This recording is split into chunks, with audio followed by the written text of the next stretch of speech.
High Containment Biological Labs Part 2.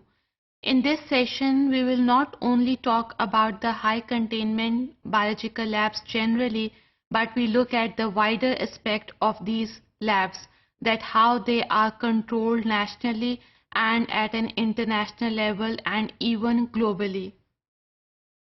I want to explain it with an example. For example, when tsunami came, public gave blame to the government कि पहले से natural disaster के लिए कोई तैयारी नहीं की गई थी. इसी तरह अगर सुनामी इन्फेक्शियस एजेंट्स का हाई कंटेनमेंट लेबोरेटरीज में आ जाए तो in such situations even public can give blame to the government. So nowadays and even globally, labs are following biosafety and biosecurity guidelines. लेकिन आज भी अफ्रीका के कुछ ममालिक में even in some countries of South Asia, they are not following the biosafety and biosecurity guidelines properly. So how to control this tsunami? This is actually the responsibility of scientific community to think about the potential defects from both accidental and malicious breaches. कि अगर कोई accidental spillage हो गया है, then whether they have disinfected the area properly or not. Then what is safe to be used if they are using technology which is not safer for the lab worker, then it is better to go for the second option or for the second technology which is safer to use. So always prefer that technology which is safe in use. Now let's talk about the designing of high containment facility labs. There should be double door entries, one for the entry and other for the exit. And only authorized people can enter into the high containment biological labs. Even they have to control the airflow per hourly, whether it is a directional flow, negative pressure airflow, or whether it is single pass air. So here the airflow actually depends upon the biosafety cabinet we are using.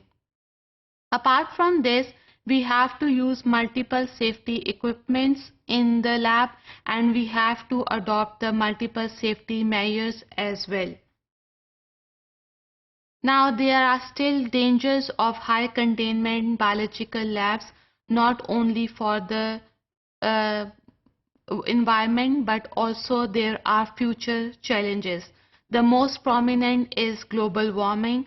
The second danger is of high energy cost and the potential threat is of bioweapons or of bioterrorism. In order to control global expansion, high energy cost and bioterrorism, scientists have introduced green technology approach, जिसके वजह से green products की production ज़्यादा हो गई. Even people prefer the sale and purchase of these green products. इन इस green technology को public में इंट्रोड्यूस कराने के लिए गवर्नमेंट ने टैक्स इंसेंटिव्स रखे, कार्बन टैक्स इंक्रीज कर दिया and there is also rising of fossil fuel. So people shifted from modern technology to the green products. Now if we want to control these threats at a national level, then we have to look at the limited resources so that we can deal them in a developing country as well. So at national level, we have to elect the biosafety officer at an institutional level and we have to elect the minister, that is the political member at a national level. There is need to formulate the national plans, programs. The nation or the government has to allocate the budget every year for the biosecurity challenges regarding high containment biological labs. Now, in order to improve our local economy, we have to prefer our own services. We have to prefer Pakistan-made equipments and even the reagents which are prepared in Pakistan, so that we can improve our economy. Apart from this, technical information can be gathered easily as this is the era of electronic information, and we can introduce technical information in Pakistan regarding genetic engineering applications by simply sharing the technology from other countries. Now, if you look at the global control, the number of organizations have been involved, and the most prominent is World Health Organization. Apart from this, BMBL is also involved in improving the microbiological practices. Then globally, new legislations have been introduced, implemented, and regulated in a proper way. In biosafety level 1 lab and even in high containment biological labs, we follow biosafety and biosecurity guidelines or biosafety manuals.